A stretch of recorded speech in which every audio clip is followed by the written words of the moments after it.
advertisers, but are the views and opinions of the participants of the broadcast.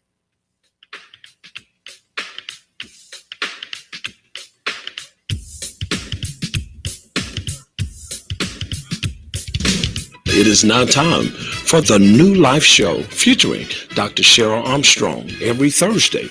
Now, let's go live into the studio. Good afternoon, everybody. Welcome to the Reverend Sheryl Armstrong Show. My name is Dee, and I am sitting in for Reverend Armstrong this afternoon. We're going to also have another co-host joining us shortly. But just wanted to introduce to you all the services that Reverend Armstrong offers. She's a counselor in the Middle Georgia area, and she just caters to those who are in need. That's the general area of coverage. And just bear with me just a moment. This is my first time on the radio and speaking over the radio, so I'm a little nervous, but she couldn't be here today. And so I decided that I would step up and help her just push through and be a representative for her and come in and just share her story and just help to get her her business out there and to share with everyone who's listening the services that she provides.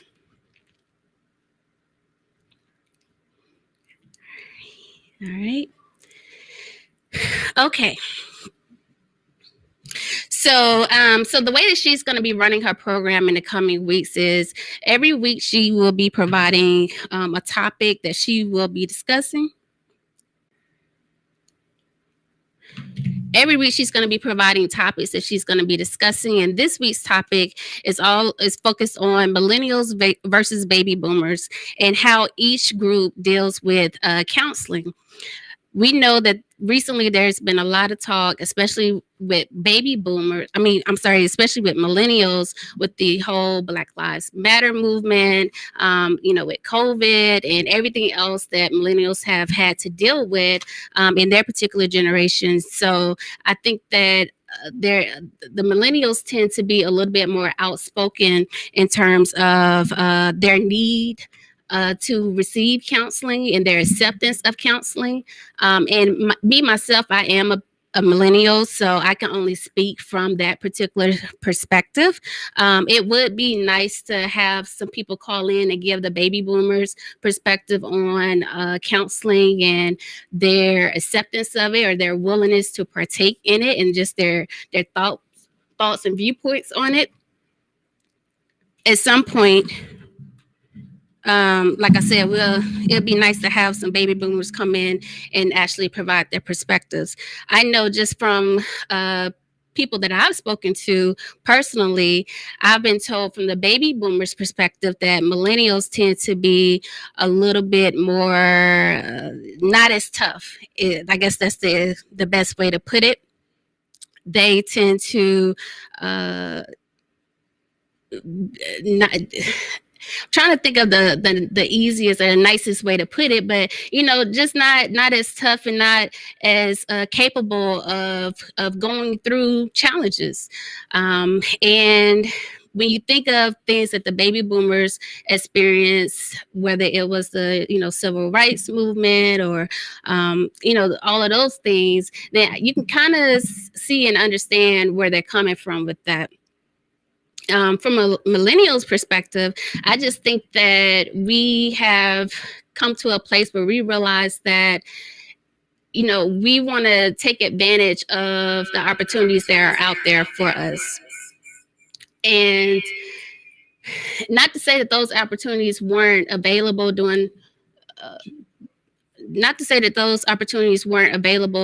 for baby boomers, but maybe they are just a little bit more widespread now, maybe more out in the open and just more prevalent. So now that we know that these resources are available as millennials, then we try to take advantage of them.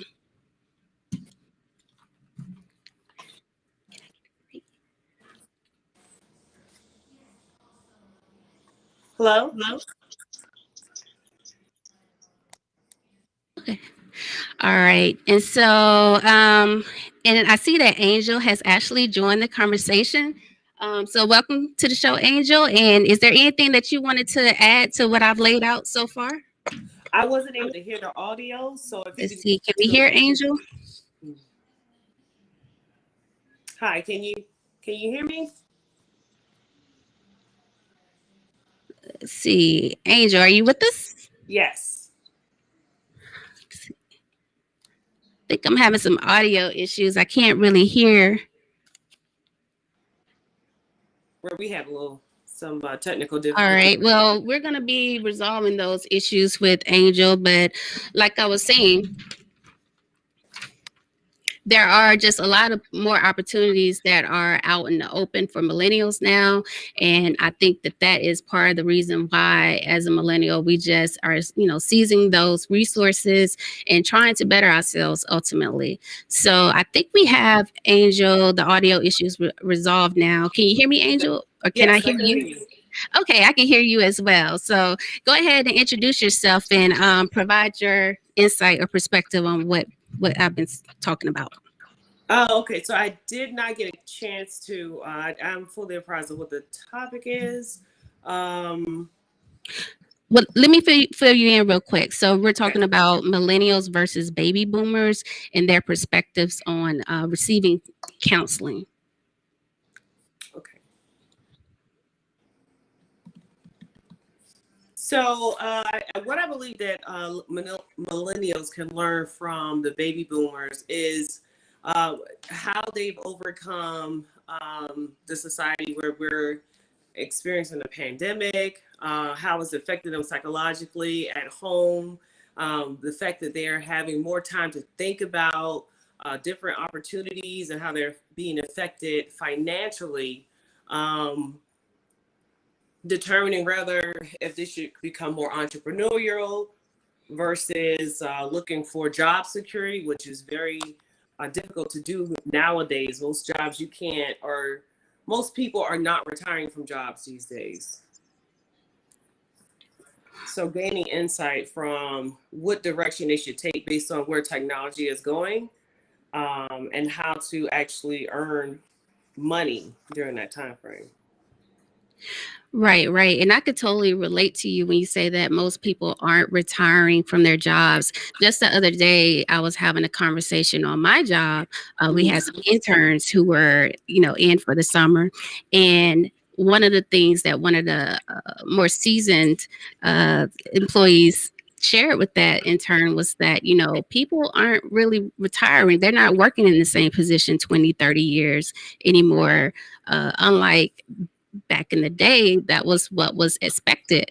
And so given that, there's a lot more change that millennials have to endure, and I know you touched on the entrepreneurship aspirations of a lot of people, which comes with its own set of stress. So, you're constantly having to learn new things and maintain your skill set to make yourself marketable, especially given the technical advances that are out there right now.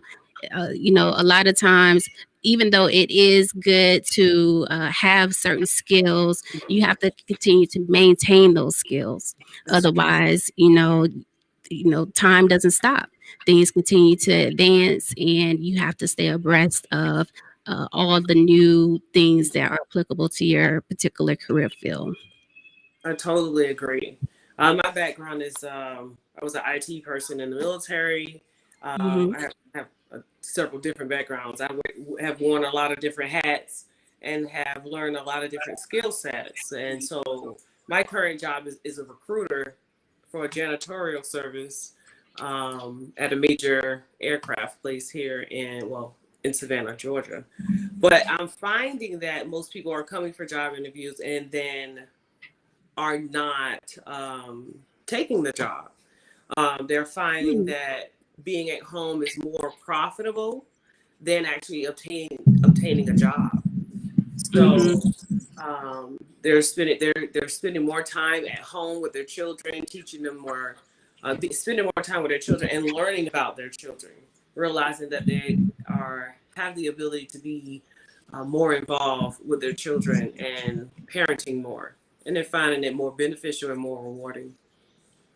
Okay, yeah. So I'd like to introduce another co-host that we have in the building now. Anthony, you want to go ahead and introduce yourself? And just to give you some background, we are talking about millennials versus baby boomers as it relates to counseling and their willingness to accept counseling. So after your introduction, just give us your viewpoint on that topic. Thank you so much for having me here today.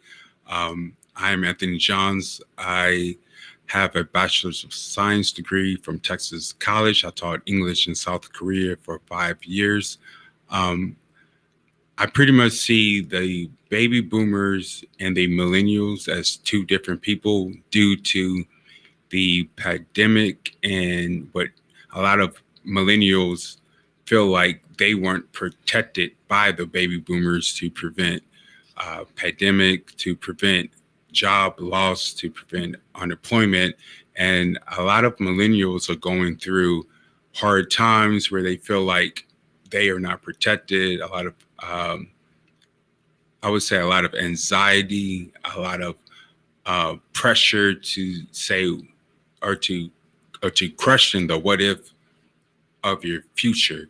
In 2006, 2007, we experienced the recession, and we're dealing with a new generation that is saying, I am trying to recover from what the old school didn't protect us from. And a lot of us are thinking about our future and how can we move into a new direction of financial stability, economic relief, and a relief from pressure and stress, and to relate to the baby boomers versus the millennials. It can be a one-sided view on experiences and another side of I want better experiences, and the suffering of injustice, and what Angel touched on in the beginning on the Black Lives Movement. And then we can think about the baby boomers and baby boomer parents that probably experienced the civil rights movement with Martin Luther King Jr. and how two movements can be similar but different at the same time. Mm-hmm. Yeah, I completely can relate to that. So I know one question that came up was that do you think that there's stigma associated with counseling when it comes to the baby boomers? I know that we've seen millennials embrace it. Is everybody's talking about it? It seems, like I said earlier, that it's just accessible and all around us. So I think the millennials are definitely embracing it. But do you think that baby boomers are embracing it at this point? And is there a stigma associated with it from the baby boomers' perspective? Well, I feel like the baby boomers are looking towards the millennials because of the youth. They are reaching a new movement, like the Black Lives Movement. They are having a new vocal ability to voice out on social media, to voice out on YouTube, to let you know what's going on. And, you know, even with the live cameras and the body cameras from police officers. And now you're seeing different people who probably would need counseling. You look at the riots at the White House or at the Capitol, and you're seeing these police officers who may be over 35 or over 40 years old who would need counseling after what they have experienced. And I think it's on both sides, where you see the younger generation saying we need help. Then you see the L. Sharptons and the Jesse Jackson group of people who are saying, or probably have felt, am I making a difference? Mm-hmm. Is this a difference that I have walked in from the civil rights movement to the millennials saying we need a new movement?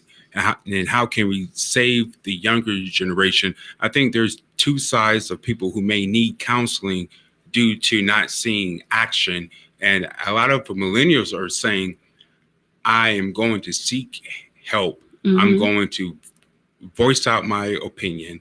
And I think millennials want the old school or the baby boomers to help them push them. But then it seems like there's always a conflict of experiences of can you relate? And there's an old saying, what goes on in this house stays in this. That stays in this house. Mm-hmm. And now the new school, the millennials are speaking out. They're saying this is what's going on in my home, and this is what needs to be changed, because a home can change one community, and to me a community can change a city.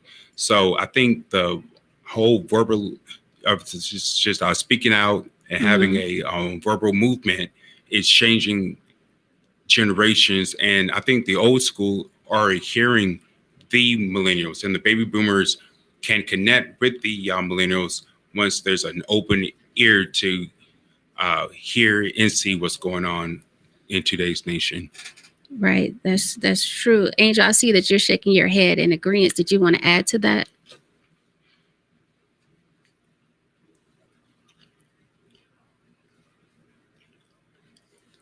Oh, I think we're having audio issues again. I can't. Give us 1 second, Angel. I think we're having audio issues again, so I'm unsure if the outside world can hear you. I know I can't hear you right now.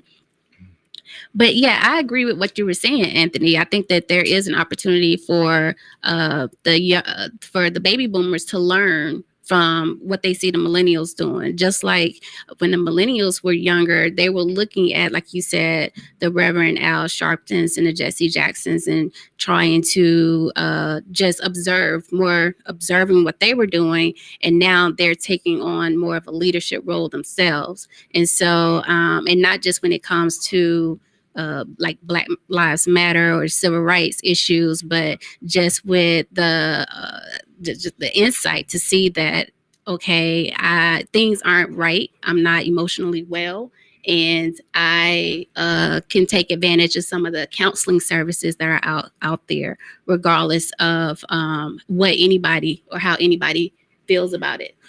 Yeah, definitely. And when I think about the baby boomers, they come from parents from the 1940s or the 1930s, and you think about their parents, you see an intergenerational counseling that needs to be done, and especially among African Americans. You can see now you're seeing more Black families in therapy.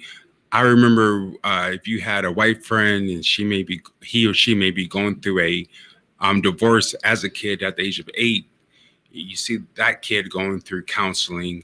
And a lot of Black families may not have sought counseling because of the resources that were limited to the African American community. Right. But now you're seeing the millennials kind of connecting with social media, connecting with YouTube, connecting with Google on different resources to use. Right.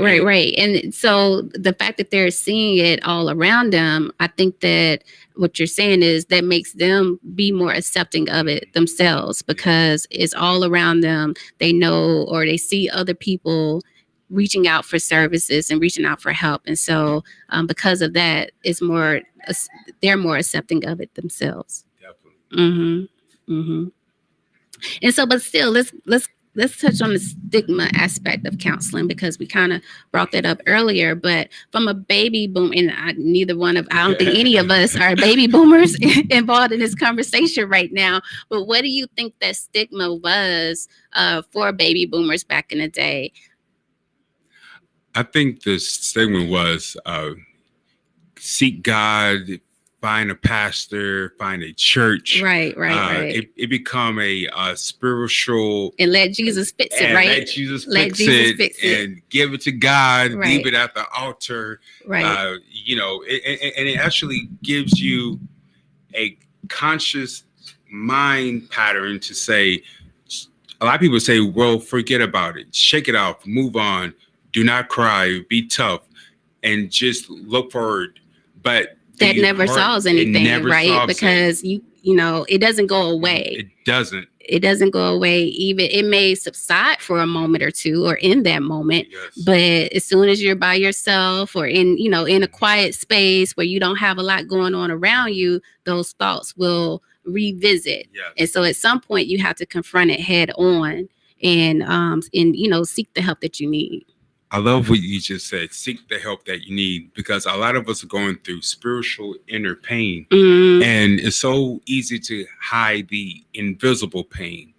A pain can occur on a football field, a basketball court. They can see your limp, but when there's an internal pain, nobody can see it. Nobody cannot see the Right. internal limp. Right, Yes. right. And you can hide it and you can suppress it, Right. but yet it is still there. Right.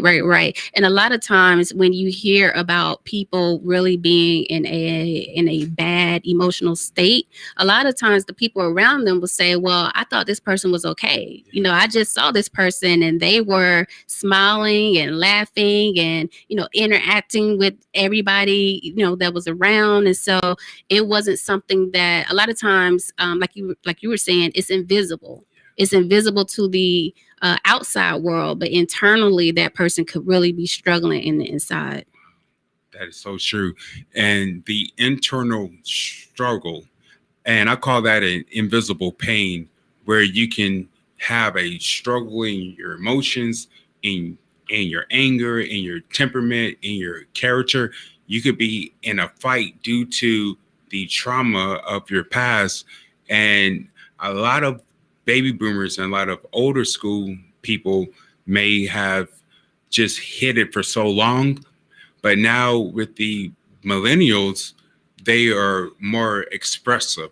They're more vocal. They're saying the honest, authentic truth on how they feel. Right. Living in their truth. Mm-hmm. And living in and how they feel, and not covering it up by finding a church, covering it up by finding a certain group or social group, or covering it up by degrees, or just by a simple smile. People are releasing how they feel, and they're seeking how they can become a better person to obtain better relationships, jobs, and just how to become a betterment to their own society. And once you find the betterment within yourself, and that's sometimes through counseling, many millennials are saying, I want to seek help. I want to become a better person. I don't want to become like my parent, or I don't want to become angry like someone else, but I want to seek help to become a better person. Right. And that's really what it's all about, bettering yourself. First, you have to recognize that you need that help.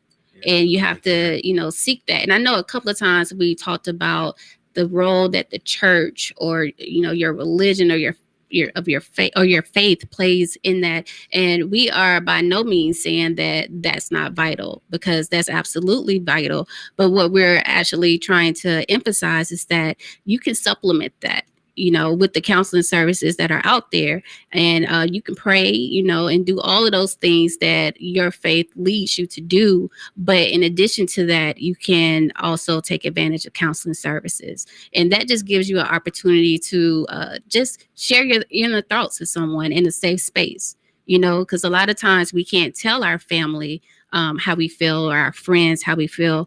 But when you have a counselor that you can connect with, then you'll feel, hopefully the goal is that you'll feel a whole lot more comfortable with opening up to that person and sharing with them your inner thoughts and, emotionally how you're doing. That is so true. And the inner thoughts and your true self, you always, like I said, you cannot tell a lot of people, but you always need that safe sounding wall. You need a safe space to express your emotions, to express your problems, to express your past. And I totally agree with you on that.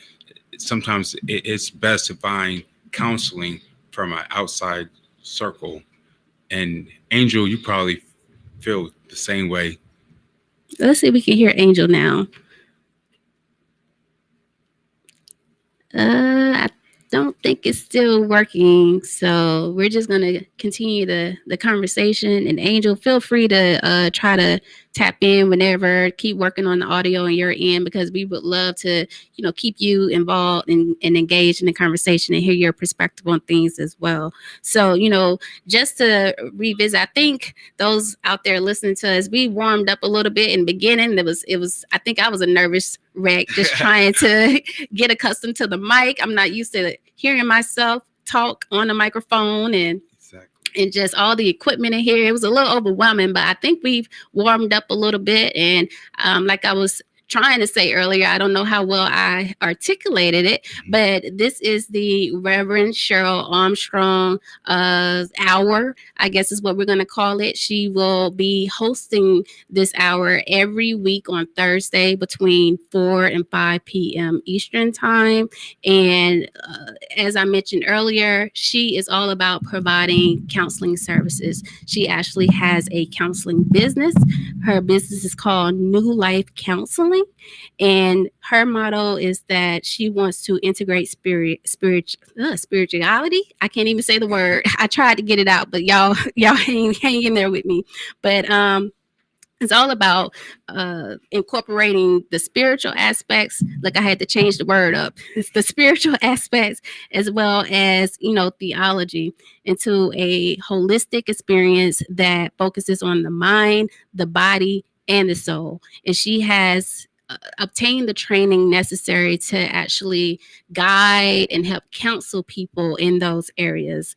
Just to give you a little bit of background information on her, she has a Bachelor of Science degree in sociology from Texas College.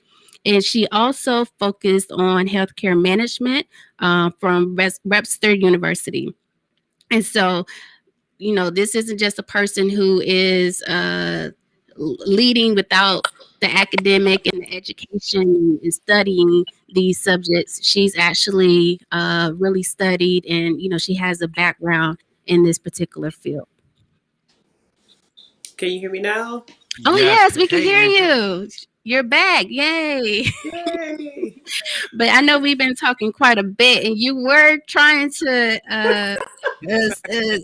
add your piece, but we couldn't hear you. But go ahead on and share what you wanted to say earlier. Okay, so it's good to have the opportunity to process some of the information we've seen on the media, the things that have gone on in our world where Black men are being killed in the streets. A lot of people have experienced PTSD, knowing where to get your resources. There were once, when I was coming up, community resource centers where you would go, and then there would be counselors that offer free services. Yeah, like the YMCA. Is that what you're referring to? Exactly. That's what everybody knew of. Mm-hmm. Exactly. And so now with people having jobs, identifying which,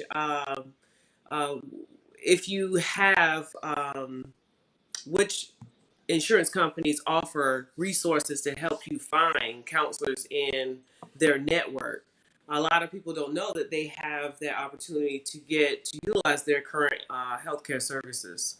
Right. So knowing where to go, definitely contact us to see if your insurance is covered. I'm finding that most counselors are accepting Vimo and Cash App or whatever means that makes it easiest for them, and put them on payment plans. So there are resources out there, just trying to figure out what to do and how to do that, letting people know that they can do or provide financial assistance on themselves. They can pay for it out of pocket. Right. Most people think stigma that is expensive.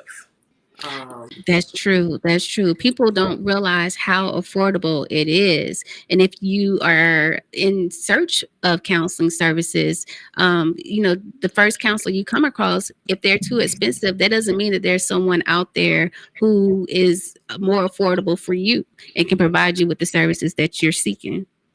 I agree. Right.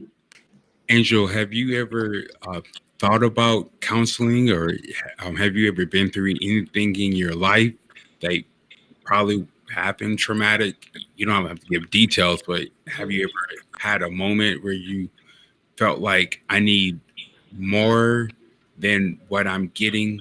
Help through your faith, help through meditation, or help through friends, or having a sounding wall? Have you ever left a situation in your life or a conversation where you felt like I didn't get what I needed and I really need to seek something deeper, above or beyond my faith, my social group, my title? Or have you ever felt in your own personal life like, hey, I want to seek some help? Right, absolutely. I lost family member. I lost my father when I was a kid, and my mom immediately put us in counseling. Immediately put us in Wow. counseling, and we were able to process a lot of things that otherwise we would have had, issues coming up. Not being able to process that ordeal. It was difficult. I struggled with depression even in the fifth grade. I Wow. had to repeat the fifth grade because of it, because I didn't come to school. I couldn't get out of the bed, and my mom took us to get counseling. Right. And, mentioning dealing with death at a young age. And when you said that, that made me think about current times and how COVID has just been devastating. It's been such a devastating thing that we've been dealing with. And there are a lot of people out here who are dealing with death. And COVID has not left us. We're still dealing with it. And so there's still that fear or that anxiety that more death may be coming, you Right. know? And so just knowing that while this is happening and after it's all said and done, I believe that there are going to be, quite a few people out there who may feel that they need counseling services that just help them deal. I know even with myself, COVID has just given me so much anxiety, especially when it first hit. It Man, let me tell you, I not knowing how it was being transmitted at first, how you could protect yourself, should you wear a mask, should you not wear a mask. I know when COVID first hit, I saw on TV all these people in China wearing masks, and we weren't wearing masks over here. And I'm like, okay, that's odd. That's odd, because you would just see on the news or whatever, a sea of people, in China just, wearing masks and going about their day to day. And that wasn't something that was being communicated over here just yet. And so just a lot of, even with the CDC, I think it was yesterday or the day before, how they issued guidance that even if you've been vaccinated, before it was, you've been vaccinated, you don't have to wear a mask anymore. Now they're saying whether or not you've been vaccinated, you need to wear a mask. But I never stopped wearing mine. I have been vaccinated, but I was still wearing my mask, so just knowing just the unknown. I think dealing with the unknown and the anxiety associated with that, it's very unsettling. So even if you haven't dealt with like a COVID related death or any kind of death, that doesn't mean that you're not dealing with something. I like that. Wow. I love what you just said about you may not be dealing with COVID, but you probably be dealing with something else. And the dealings of life can be different when you have to add on the pandemic on top. There are people without jobs, there are people in college, people in high school. You may have nieces or nephews that had to deal with applying for college or any university with the pandemic on top of that. And we probably never experienced that. At age 35, you could be 32 or 28. I mean, you probably never experienced what the Generation Z probably have experienced. These young people, because a lot, 17, they weren't able to experience graduation or prom. And I know that there were a lot of communities or, parents even who were trying to organize their own, mini proms or mini graduations, but to be looking forward to that, throughout your academic, career, and then reach a point where you don't get to celebrate it the way that you thought you would. Right. That could be very devastating. You could actually grieve anything. So sometimes you could grieve those missed opportunities. You can grieve losing a job. You can grieve a death one. You could grieve anything. And a lot of times people don't know that there's the stages that you have to go through, accepting the fact that to start out, some people are in denial and they don't know how to process, well, this is my reality now. I no longer have this job. A lot, where I work, there were thousands of people getting laid off, but I was in a contracted company and I didn't get laid off, but I watched a lot of people lose. One guy even, took his life because he was working there and he had been working there so long, he didn't take his retirement, and working was his life. So now being able to process other opportunities, and just accepting the current situation. It would take someone in counseling to identify where you are to help you get to the next steps. Because sometimes you can't, you have your neighbor that's in the same situation and they're just as frustrated and they don't know what they need to do. It's good to go to a professional to help you process information. Right. And I know, Anthony, you brought up social media and the role that it has played, especially when it applies to millennials. But just relating to what Angel just said, I think one good thing about social media was that you were able to see that it wasn't just impacting you. Like, you weren't the only one who may have been feeling some kind of way about the things that were happening, either to you or around you or to somebody or somebody you cared about. So, social media in terms of millennials and, like I said, just knowing that you're not going through things alone,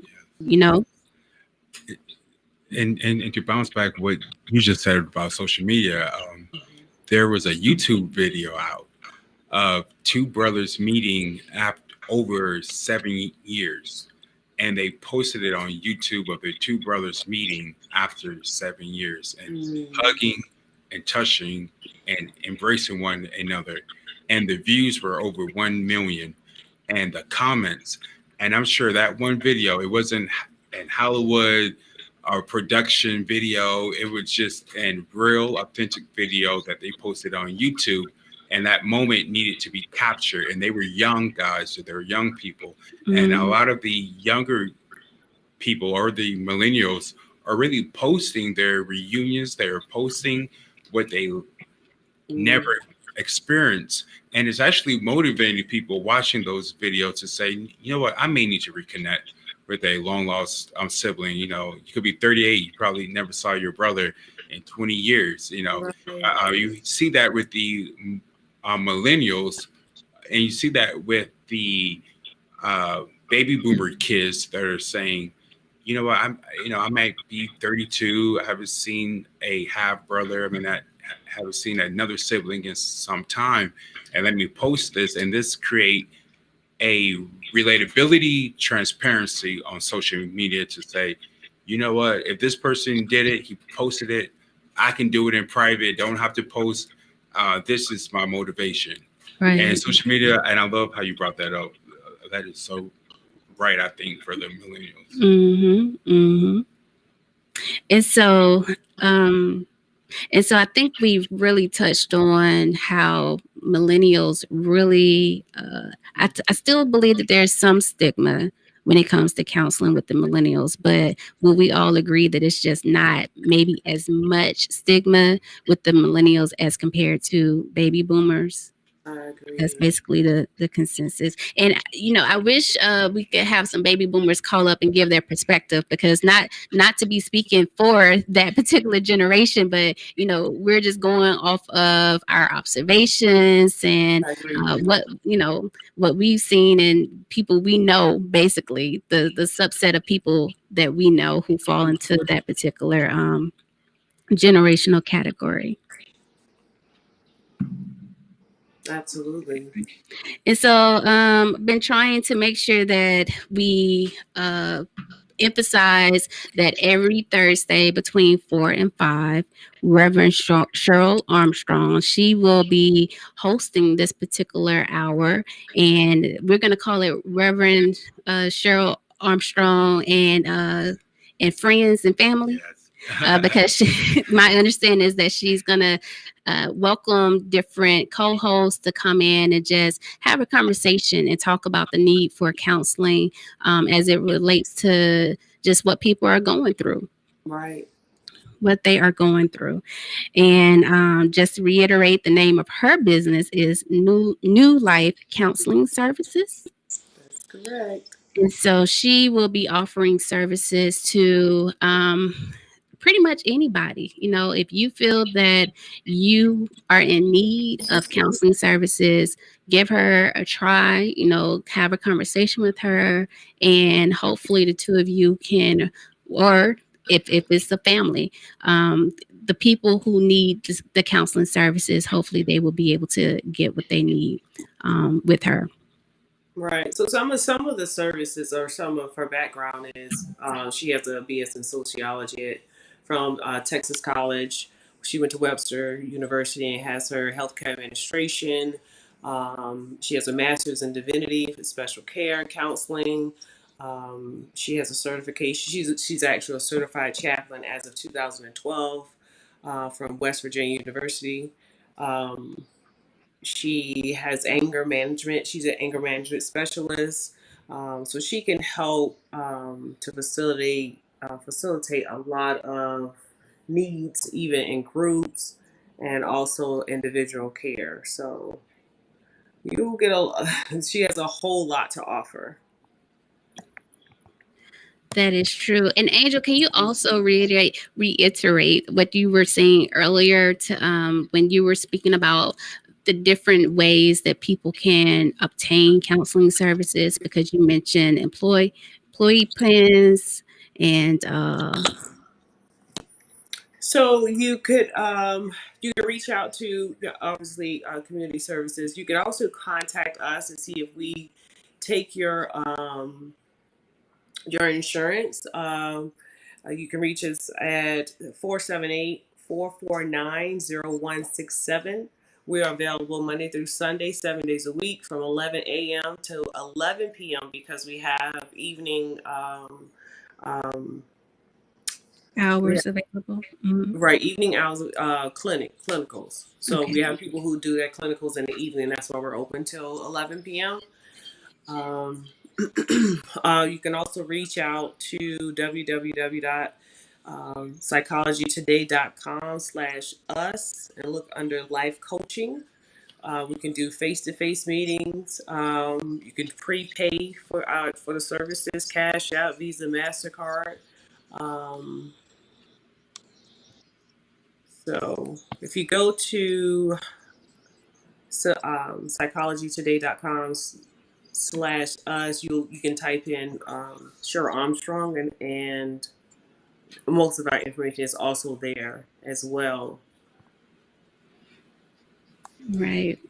So there are lots of ways that you can get in contact with Sheryl Armstrong if you would like to seek out her services, her counseling services.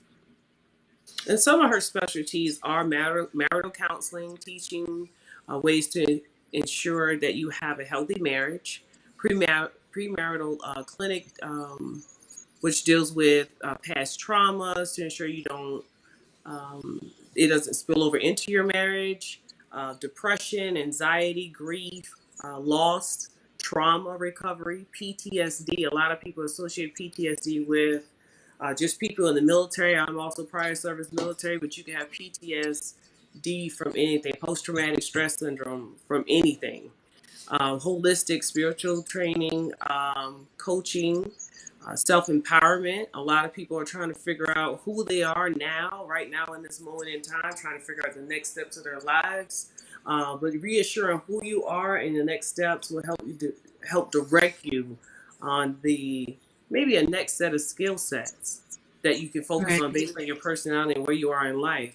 Executive coaching, have that as well, narrative and person-centered approaches based on those things. So there's a lot that can be covered here. Right, Angel, and it's something that you just said that made me think about something. You mentioned where you are trying to identify who you are and how your life matters, I guess, and relating that to millennials and baby boomers. I know that as we age and we experience different phases of our lives, that can play a part of needing counseling too, and potential depression, because I know a lot of us will put certain timelines on when we think that we should be achieving certain things. So it's, oh, if I haven't done X, Y, and Z, if I haven't graduated from college by the time I'm 22 or 23, I'm failing in life. Or, if I'm not married with children, a lot of females may put that kind of pressure on themselves, and I have to have this done by a certain age. On the baby boomer side, maybe that concern can come in with, I'm about to retire and I don't have the savings that I thought I would have, or I did have the savings and these things happen where I had to spend it. That is so true. Everything you said about age is so correct. There was a statistical data done, and we really don't need data. We could look at our grandparents and their parents.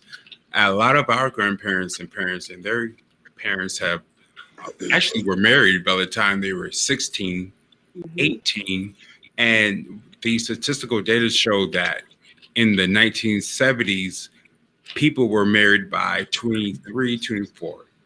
Then it went down saying the 1980s, 90s, people were married at 28. They had a first kid at 32. And a lot of baby boomers and their parents were married early. They had kids early, and they created a family before the age of 30. And now you might have some millennials that are actually saying, or even the kids that were born in the 80s, the 90s, or even maybe in 1975, they probably even saying to themselves, this should have been my timeline, and this is not my timeline. Married with kids. And sometimes social media can be positive, and then it can be negative, where you will experience on Instagram someone having a vacation or having a child on the way. They're with the father, they're with the husband, and it shows you this island fantasy on where you should have been by 35. And a lot of times that's not human reality. Times have changed from the 1960s, 1950s. People are married by 17. They're having kids by 19. And it can become this cultural sociology that we will be believing in. And then it can make you depressed. And then if you don't really have faith in yourself or faith in knowing God is a counselor, but I still need counseling, but I have faith in what the sociology pattern have showed me, what my parents have taught me, married by 22, kids by 25, and now in this new generation we are living in, there's 18, 19-year-old people living their life, and they're not bottled down with the family responsibilities. And a lot of times baby boomers had to grow up fast due to economic reasons, due to injustice, racial underpay, the whole feminist movement, the racial movement. There was a lot going on. There was a lot going on. It was a lot going on. And with this new generation, I guess the baby boomers could say, you guys don't have a whole lot going on. You know, we've been through worse. But, there are different types of pressures, though. Different types of pressures that impacted the different generations. Yeah. And like you were saying, for the millennials, we didn't feel that we had that same timeline. You know, we didn't feel as rushed, I would say, to accomplish certain things. And I mean, you know, we wanted the flexibility and the freedom to do things when we wanted to do it, the way that we wanted to do it. And one could say that the baby boomers, maybe they didn't have that level of flexibility because of, you know, just because of the times. Social economics, yeah. Most people were getting married because of social economics. Right. Right. So, you know, irregardless, I think that you have to be careful of not placing yourself in those kinds of boxes, so to speak, when it comes to accomplishing things by a certain age, and being okay if you don't quite make that goal that you had in mind, you know. But if you feel that you are struggling with that, then the counseling services are available out here that you could take advantage of. That's so true. And a lot of women struggle, you know, because we don't have to get married so early on. Well, I actually end up getting married early, but but not at 19. So the socioeconomic reasons for them getting married early are not the same now. We don't have the same ideas about getting married now. They'll wait, they'll go to college, they'll graduate, and then, you know, maybe wait after their career get up and going as a female, from a female perspective. And then they get closer to 40, and then they're like, it's a rush game. Because they feel like, oh, my eggs are getting old. I don't know if I can have, you know, and they don't want to struggle with the issues they may incur from having a child after a certain age. Right. Yeah. And, you know, a part of that whole feminist movement that took place, you know, when I would guess that a lot of baby boomers played a role in that. And that whole female empowerment and allowing us to feel more independent and feel like, well, I don't have to get married. I can go out here and accomplish certain things independently, and just delay that whole, you know, being married and having kids. Now, on the flip side of that, you know, you could wait. There may be a such thing as waiting too long, you know. If that's something that you desire, you know, you have to take that into account as well. And so, but yeah, like you were saying, just that whole female empowerment and how the baby boomers played a role in that and allowing us to feel that we had more flexibility in that sense. Right. You're going to add. After the Industrial Revolution, after men came back from war, the women had the jobs. And so that brought up on, you know, the women empowerment. Was like, oh, now we can do this. You weren't, you know, it wasn't their fault, but men, they weren't there. They were all fighting war. Right. So, due to the circumstances, they had to step up and, you know, a lot of times they were making the materials that were needed and supporting from afar. So now getting back to what, you know, you start identifying yourself. I'm a woman, and some women do feel like we have gender roles. So now you're caught between, as a millennial, being raised by a baby boomer, being trained, hey, look, listen,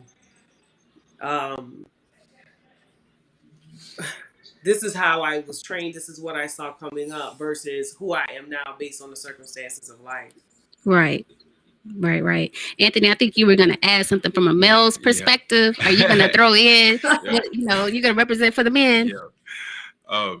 I just kind of felt like,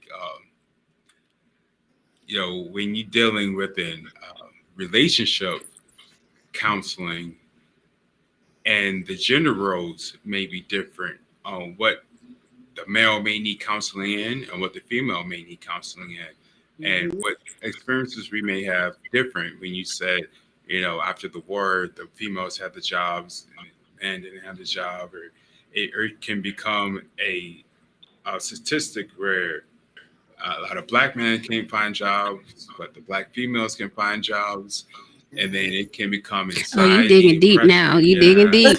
Yeah, do the black male need I don't know if I want to touch this. The jobless black male need counseling. You see your woman getting a job, you coming back from war, but then it seems like in a family household relationship and within a marriage. I make a comparison from the movie Soul Food when Bird said, I gave him your job reference and you got the job through your woman. However, but she wanted to see you make it in life. It's always been this pride issue. And so a lot of times gender roles can pertain into counseling through pride. A lot of males have a pride issue compared to a female's pride that the man's he's the provider. He's a protector. He's the priest over his home. And if he's not providing those essentials, it can crush your ego. Then a lot of times the anger might comes out, and it might comes out towards a wife, towards a girlfriend, towards the kids within the home.